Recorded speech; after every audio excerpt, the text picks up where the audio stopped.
Praise the Lord. എല്ലാ ആത്മീയ വിശ്വാസികൾക്കും നമസ്കാരം. ഇന്ന് നമ്മൾ പുതിയ അധ്യായത്തിൽ നമ്മൾ ചിന്തിക്കുന്നത് മർക്കോസിൻ്റെ സുസമാചാർ അധ്യായം 8-ാം അധ്യായം 34 തൊട്ട് 38 വരെയുള്ള വാക്യത്തിനെ അടിസ്ഥാനമാക്കിക്കൊണ്ടാണ് ചിന്തിക്കുന്നത്.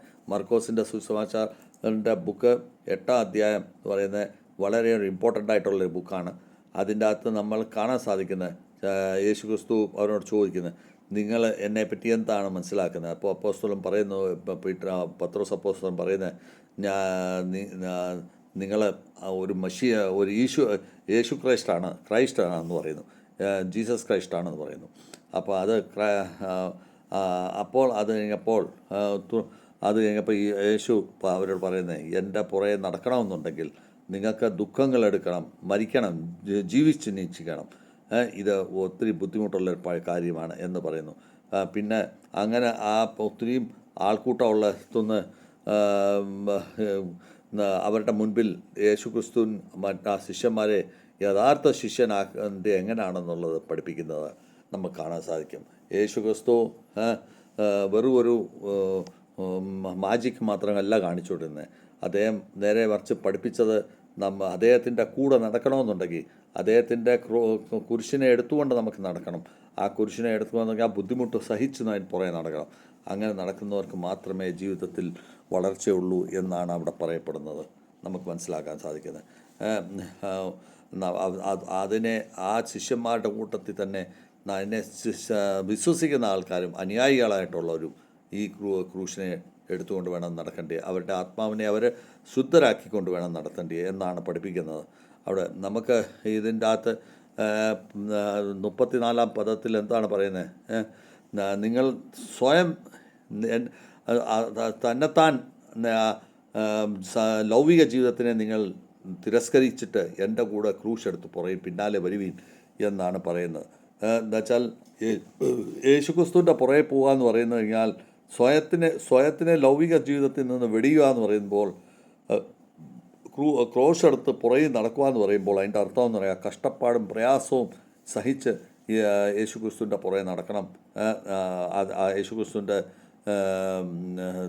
സുവിശേഷങ്ങൾ അറിയിക്കണം എന്നാണ് അതിൻ്റെ മീനിങ്.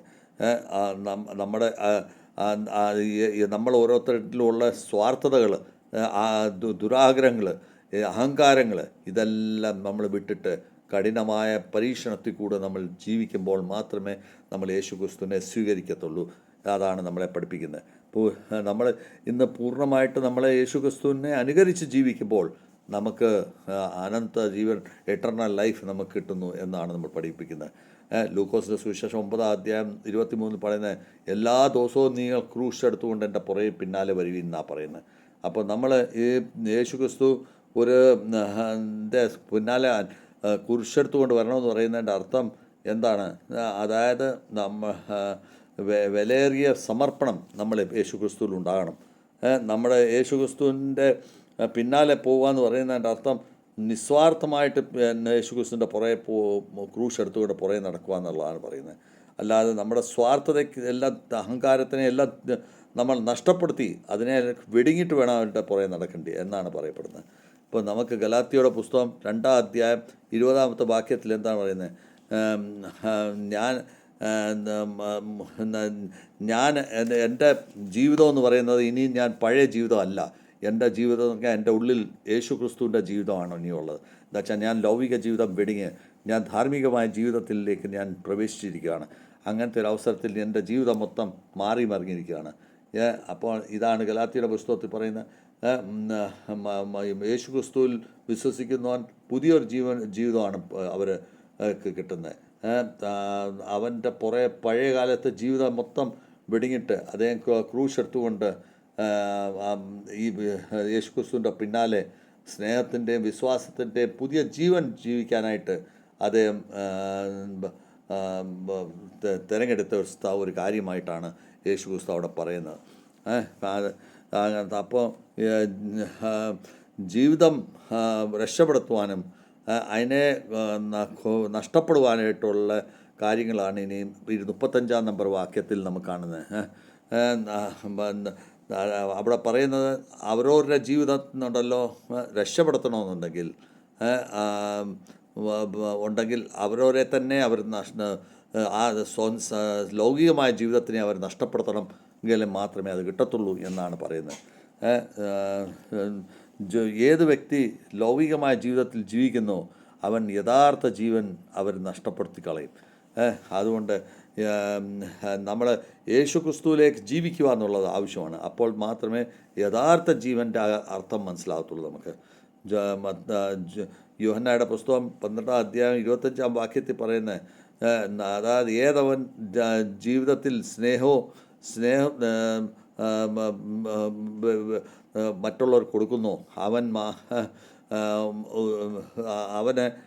അവരെ വെടിഞ്ഞ് അവർ ജീവിക്കേണ്ടതായിട്ട് വരുന്നുണ്ട്.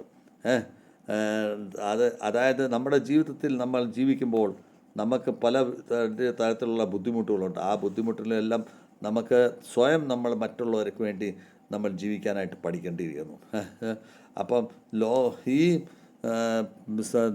ലോകത്തിൻ്റെ ലൗകിക ജീവിതത്തിൽ നമ്മൾ ജീവിക്കുമ്പോൾ ആത്മാവിനെ നമ്മൾ നമ്മുടെ ഇതിനു വേണ്ടി നമ്മൾ ജീവിക്കുന്നു എന്നുള്ളതാണ് അതിൻ്റെ അർത്ഥം. ഏതെങ്കിലും ഒരു മനുഷ്യൻ ഈ ലൗകിക ജീവിതത്തിൽ ജീവിക്കുന്ന സമയത്ത് അവന് അവൻ്റെ പ്രാണനെ ആത്മാവിനെ അവൻ നഷ്ടപ്പെടുന്ന ഒരു സ്ഥിതിയാണ്. ഇപ്പം അങ്ങനെ വന്നു കഴിയുമ്പോൾ നമ്മളത് ലൗകിക ജീവിതത്തിൽ ജീവിക്കുന്നവർക്ക് പ്രാണൻ നഷ്ടമാണ് ഉണ്ടാകുന്നത്. അവൻ്റെ ജീവിതം എന്ന് പറഞ്ഞാൽ അവന് ആത്മാവിന് ശുദ്ധീകരണം ഉണ്ടാകുന്നില്ല എന്നും പറയുന്നു. ഭൗതികപരമായ വളർച്ച എന്ന് പറയുന്നത് ആത്മാവിൻ്റെ വളർച്ചയെക്കാട്ടി വളരെ കുറവാണ്, ചെറിയൊരു വളർച്ചയാണ് എന്നാണ് നമ്മൾ മനസ്സിലാക്കേണ്ടത്. അപ്പം ആത്മാവിൽ നമുക്ക് ഇറ്റർണൽ ലൈഫിലേക്ക് നമ്മൾ ജീവിക്കുമ്പോൾ നമുക്ക് സ്വർഗത്തിൻ്റെ ആനന്ദം നമുക്കവിടെ കിട്ടുന്നത്. നേരെ മറിച്ച് ലൗകിക ജീവിതം ജീവിക്കുന്നത് അത് ടെമ്പററി ആയിട്ടുള്ളൊരു ജീവിതമാണ് നമ്മൾ ജീവിക്കുന്നത്. മത്തായിയുടെ സുവിശേഷം 6-ാം അധ്യായം 19-20 വരെ വായിക്കുമ്പോൾ പറയുന്ന സ്വർഗത്തിൽ നിങ്ങൾ ധനം നിക്ഷേപിക്കൂ എന്നാണ് പറയുന്നത്. നമ്മൾ ഓരോരുത്തരും നമ്മൾ ജീവിച്ചിരിക്കുമ്പോൾ നമ്മൾ അഹങ്കാര ബുദ്ധിയോടുകൂടി നമ്മൾ ജീവിക്കും. അപ്പോൾ നമ്മൾ യേശു ക്രിസ്തുവിനെ നമ്മുടെ ജീവിതത്തിൽ നമ്മൾ ജീവിക്കാൻ അനുവദിക്കത്തില്ല. അതുകൊണ്ട് ജീവിച്ചിരിക്കുമ്പോൾ നമ്മൾ ലൗകികമായ ജീവിതം വിട്ടിട്ട് ആത്മീയ ജീവിതത്തിലേക്ക് ജീവിക്കുമ്പോൾ യേശു ക്രിസ്തു നമ്മളിൽ ജീവിക്കുന്നതാണ് മനസ്സിലാക്കപ്പെടുന്നത്. അപ്പോൾ നമ്മുടെ ജീവിതത്തിൽ നമുക്ക് ലൗകികമായ ധനങ്ങൾ, അതായത് നമുക്ക് ഈ അഹങ്കാരം, കുശുമ്പ, മറ്റുള്ള ഇങ്ങനെയുള്ള കാര്യങ്ങൾ നമ്മൾ ജീവിക്കുമ്പോൾ അതെല്ലാം താൽക്കാലികമായ ജീവിതമാണെന്ന് നമ്മൾ മനസ്സിലാക്കി നമ്മുടെ ആത്മീയപരമായ ജീവിതം ജീവിക്കുമ്പോൾ നമുക്ക് സ്വർഗീയ ധനമാണ് നിക്ഷേപിക്കുന്നത് എന്ന് നമ്മൾ പഠിക്കേണ്ടിയിരിക്കുന്നു. നമ്മുടെ രക്ഷയുടെയും നമ്മുടെ സേവനത്തിൻ്റെയും നമ്മുടെ സ്നേഹത്തിൻ്റെയും ജീവിതം നമ്മൾ ജീവിച്ച് മറ്റുള്ള ആവശ്യമുള്ളവർക്ക് എന്തെങ്കിലും ഉപകാരങ്ങൾ ചെയ്തു കഴിഞ്ഞാൽ നമുക്ക് ഇറ്റർണൽ ലൈഫ് നമുക്ക് കിട്ടുന്നു എന്നാണ് നമ്മൾ വിശ്വസിക്കുന്നതും ജീവിക്കുന്നതും. നമ്മൾക്ക് അതുകൊണ്ട് നമ്മുടെ സ്വർഗീയമായ ധനം നമ്മൾ നിക്ഷേപിക്കാനായിട്ട് നമ്മൾ ഒരുക്കമുള്ളവരായിത്തീരണം. ഇതാണ് ഇതിൻ്റെ അകത്ത് പറയപ്പെടുന്നത്. അപ്പോൾ നമുക്ക് 38-ാം അധ്യായത്തിൽ എന്താണ് പറയുന്നത് നമുക്ക് നോക്കാം. 38 പറയുന്നത്, നിങ്ങൾ നാണിക്കാതിരിക്കുവിൻ. നമ്മുടെ ജീവിതത്തിൽ ഞാൻ പാപമുള്ള ഒരു വംശത്തിൽ നിന്ന് വന്നിരിക്കുന്ന അങ്ങനെയുള്ളത് കൊണ്ട് ഞാൻ അതിൽ നിന്ന് ലജ്ജ ആയിട്ട് എനിക്ക് തോന്നാതിരിക്കാൻ വേണ്ടി ഞാൻ ദൈവത്തിൻ്റെ സുവിശേഷ വേലയ്ക്ക് വേണ്ടി ഇറങ്ങിത്തിരിക്കണം. അപ്പോൾ നമ്മൾ യേശു ക്രിസ്തുവിനെ സ്വീകരിക്കുക എന്ന് പറയുമ്പോൾ നമുക്ക് അവിടെ സുവിശേഷ വേലയ്ക്ക് വേണ്ടി നമുക്ക് നാണം ഉണ്ടാകാൻ പാടില്ല.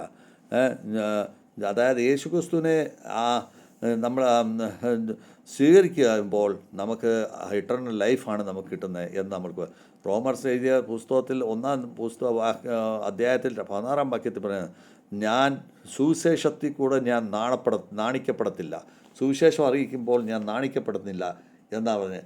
യേശുവിൻ്റെ ജീവിതത്തിലെ വിശ്വാസവും രക്ഷയിൽ കൂടെ നമ്മൾ ജീവിക്കുമ്പോൾ അവിടെ നമ്മൾക്ക് സുവിശേഷം അറിയിക്കുന്നതിന് നമുക്ക് നാണിക്കേണ്ട കാര്യമില്ല.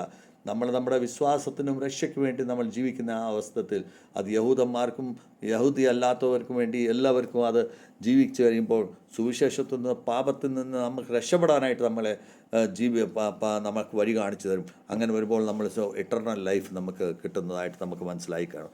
നമുക്ക് ഈ വാക്യം കൊണ്ട് നമുക്ക് പഠിക്കാനുള്ളത്, യഥാർത്ഥ ശിഷ്യൻ ആണെങ്കിൽ നമുക്ക് ലൗകിക ജീവിതം വെടിങ്ങേ പറ്റത്തുള്ളൂ. രണ്ടാമത് നമ്മൾ കാണുന്ന ആധ്യാത്മിക ജീവിതത്തിൽ കൂടി ജീവിതം ഈ ലൗകിക ജീവിതത്തിനെക്കാട്ടി വളരെ പ്രധാനപ്പെട്ട ജീവിതമാണ് എന്നുള്ളത് നമ്മൾ പഠിക്കേണ്ടിയിരിക്കുന്നു. അത് മൂന്നാമതാണ് നമുക്ക് പഠിക്കേണ്ടത്, ജീസസ് ക്രൈസ്റ്റിന് വേണ്ടി നമ്മൾ ജീവിക്കുമ്പോൾ നമ്മൾ യഥാർത്ഥ ജീവനിലേക്ക് നമ്മൾ പഠിക്കുന്നു എന്നാണ് നമുക്ക് അതിൻ്റെ അകത്ത് മനസ്സിലാക്കാൻ സാധിക്കുന്നത്. നമുക്ക് നാലാമത് നമുക്കിപ്പോൾ മനസ്സിലാക്കേണ്ടത്, യേശു ക്രിസ്തുവിനെ നമ്മൾ സ്വീകരിക്കുമ്പോൾ നമുക്കൊരിക്കലും ലജ്ജയുള്ളവരായിത്തീരത്തില്ല നമ്മൾ. അതാണ് നമുക്ക് മനസ്സിലാക്കാൻ സാധിക്കുന്നത്. നമ്മൾ ഉദാഹരണമായിട്ട് നമ്മൾ കാണുമ്പോൾ നമുക്ക് ഒത്തിരി പൈസയും ധനങ്ങളും എല്ലാം നമ്മുടെ ജീവിതത്തിലുള്ള സമയത്ത് പ്രാക്ടിക്കലായിട്ട് നമ്മൾ കാണുമ്പോൾ നമ്മുടെ ജീവിതത്തിൽ ഒത്തിരി പണവും ധനവും എല്ലാം ഉണ്ട്. പക്ഷേ ആധ്യാത്മികമായ ജീവിതത്തിൽ നമ്മൾ ശൂന്യമായി പോകുന്നു എന്നുള്ളത് നമ്മൾ മനസ്സിലാക്കണം. അതുകൊണ്ടാണ് യേശു ക്രിസ്തു നമ്മളെ പഠിപ്പിക്കുന്നത്, ആത്മാവിൻ്റെ വില ഏറ്റവും വലിയ വിലയാണ്. ആ വിലയ്ക്ക് വേണ്ടി നമുക്ക് ലൗകിക ജീവിതത്തിനെ വെടിങ്ങേ പറ്റത്തുള്ളൂ. ഈ സംസാരത്തിലോ ഈ സമൂഹ സംസാരത്തിൽ നമുക്ക് പ്രകൃതിയിൽ ജീവിക്കുന്ന ജീവിതത്തിനെ നമുക്ക് വെടിങ്ങേ പറ്റത്തുള്ളൂ എന്നാണ് പറയുന്നത്. നമ്മൾ ചെറിയ കഥയും കൊണ്ട് പഠിക്കുന്നത്, ഒരു യുവാവ് വിദേശത്ത് പോയി ഒത്തിരി പൈസ സമ്പാദിച്ചു. പക്ഷേ അദ്ദേഹത്തിന് മോശമായ രീതിയിൽ പണം ഇഷ്ടം പോലെ കിട്ടി. പക്ഷേ ലാസ്റ്റിൽ അവൻ ചിന്തിച്ചു, പണമാണോ വലുത് അതോ ദൈവമാണോ വലുത് എന്ന് ചോദിച്ചപ്പോൾ അതിന് ദൈവമാണ് വലുത് എന്ന് അവന് തോന്നി. അങ്ങനെ ആ ജോലി അവൻ എന്നിട്ട് അവൻ ദൈവത്തിലേക്ക് അടുത്തു. അങ്ങനെ ഈ സമയത്ത് നമുക്കത് മനസ്സിലാക്കേണ്ടത്, നമുക്ക് നമ്മുടെ യഥാർത്ഥ ജീവിതം എന്ന് പറയുന്നത് ഹോണസ്റ്റായിട്ട് ജീവിക്കുക എന്നുള്ളതാണ് ഈ നമ്മുടെ ജീവിതത്തിൽ യഥാർത്ഥ ജീവിതം എന്ന് പറയുന്നത്. നമ്മൾ ആ ജീവിതത്തിലേക്ക് ജീവിക്കാൻ നമ്മൾ ബാധ്യസ്ഥരാണ്. നമ്മുടെ യഹോവയ്ക്ക് മുൻപിൽ നിർത്തിക്കൊണ്ട് യഥാർത്ഥ ജീവൻ ജീവിച്ചേ പറ്റത്തുള്ളൂ. അതാണ് നമ്മളെ പഠിപ്പിക്കുന്നത്. ഈ പ്രചാരത്തിൽ നിന്ന് കൂടി നമുക്ക് മനസ്സിലാക്കണ്ടേ, യഥാർത്ഥ ശിഷ്യനാകുന്നതിൻ്റെ വില എന്താണെന്ന് നമുക്ക് മനസ്സിലാക്കണം. അതാണ് ഇന്ന് നമുക്ക് ജീവിക്കേണ്ടത്. നമ്മളെ തന്നെ നമ്മുടെ ലൗകിക ജീവിതത്തിനെ തന്നെ വെടിഞ്ഞ് നമ്മളെ തന്നെ നഷ്ടപ്പെടുത്തുമ്പോൾ നമുക്ക് യഹോവയുടെ ക്രൂശ് എടുത്തുകൊണ്ട് നടക്കാനായിട്ട് നമുക്ക് ദൈവം അവസരം ഒരുക്കി തരും. അങ്ങനെ വരുമ്പോൾ ആത്മാവിന് പ്രാഥമികത കൊടുത്തുകൊണ്ട് നമ്മൾ യേശു ക്രിസ്തുവിനെ തുറന്ന ഹൃദയത്തോടു കൂടി നമ്മൾ സ്വീകരിക്കുകയും, അങ്ങനെ വരുമ്പോൾ നമ്മൾ ലൗകിക ജീവിതത്തിനെ വെടിഞ്ഞ് ഇറ്റർണൽ ലൈഫിലേക്ക് നമ്മൾ തിരിയുന്ന ഒരു അവസ്ഥയാണ് വരുന്നത്. 43-ാം ദിവസത്തിൻ്റെ ഈ ഉപവാസത്തിൽ കൂടി നമുക്ക് മനസ്സിലാക്കേണ്ടത് എന്താണ് ഞാൻ യേശു ക്രിസ്തുവിൻ്റെ പുറകെ നടക്കാൻ തയ്യാറാണോ എന്നുള്ളത് നമുക്ക് ചിന്തിക്കേണ്ടത്. രണ്ടാമത്, ഇന്ന് ഞാൻ എൻ്റെ സ്വാർത്ഥതയായിട്ടുള്ള ജീവിതത്തിനെ ഞാൻ വെടിയാൻ തയ്യാറാണോ എന്ന് നമ്മൾ ചിന്തിക്കേണ്ടതായിട്ടുണ്ട്. മൂന്നാമതായിട്ട് നമുക്ക് എൻ്റെ ഈ ലൗകികമായ ഈ ഭൗതികപരമായ ജീവിതത്തിൽ ഞാൻ അതിനെ വെടിഞ്ഞ് ഞാൻ ആത്മീയപരമായ ജീവിതത്തിലേക്ക് ഞാൻ തിരിഞ്ഞ് അതിനെ കൂടുതൽ ഞാൻ മഹത്വം കൊടുത്തുകൊണ്ടാണോ ജീവിക്കുന്നത് എന്നുള്ള ചോദ്യം നമ്മൾ സ്വയമായിട്ട് ചോദിക്കേണ്ടിയിരിക്കുന്നു. ഇന്ന് നമ്മൾ പ്രാർത്ഥിക്കേണ്ടത് എന്താണ്?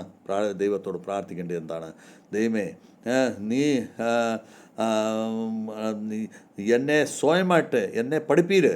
ഞാൻ എന്നെ തന്നെ ലൗകിക ജീവിതത്തിൽ നിന്ന് വെടിഞ്ഞ് അതിനെ ഞാൻ തിരസ്കരിച്ച് ജീവിക്കാനായിട്ട് എന്നെ പഠിപ്പിക്കണമേ ദൈവമേ. ഞാൻ പഠിക്കേണ്ട നിൻ്റെ ക്രോഷ് എടുത്ത് ഞാൻ നിൻ്റെ പിന്നാലെ വരാനായിട്ട് എന്നെ പഠിപ്പിക്കണമേ ദൈവമേ. മൂന്നാമതായിട്ട് എന്നെ പഠിപ്പിക്കുന്ന ആധ്യാത്മിക ജീവിതത്തിന് പ്രാഥമികത കൊടുത്ത് ലൗകിക ജീവിതത്തിനെ വെടിയാനായിട്ട് നീ എന്നെ പഠിപ്പിക്കണേ ദൈവമേ. നാലാമതായിട്ട് നീ എന്നെ പഠിപ്പിക്കേണ്ടത്, ഞാൻ നിന്നിൽ നിന്ന് മുഖം തിരിപ്പിക്കാതെ നിൻ്റെ സുവിശേഷങ്ങൾ അറിയിച്ച് ഞാൻ നിന്നിൽ നിന്ന് ലജ്ജിതരാകാത്ത ജീവിതം ഞാൻ ജീവിക്കാനായിട്ട് നീ എന്നെ ആയിത്തീർക്കണമേ. ഇതാണ് എന്നെ പഠിപ്പിക്കേണ്ടത്. ഇന്ന് മർക്കോസിൻ്റെ സുവിശേഷം 8-ാം അധ്യായം 34 തൊട്ട് 38 വരെയുള്ള കാര്യത്തിൽ നമ്മൾ പഠിക്കേണ്ടത് വളരെ ആവശ്യമാണ്. അതിൻ്റെ അകത്ത് നമ്മൾ കാണുന്നത് യഥാർത്ഥ ശിഷ്യൻ ആകാൻ അത്ര ഈസിയല്ല.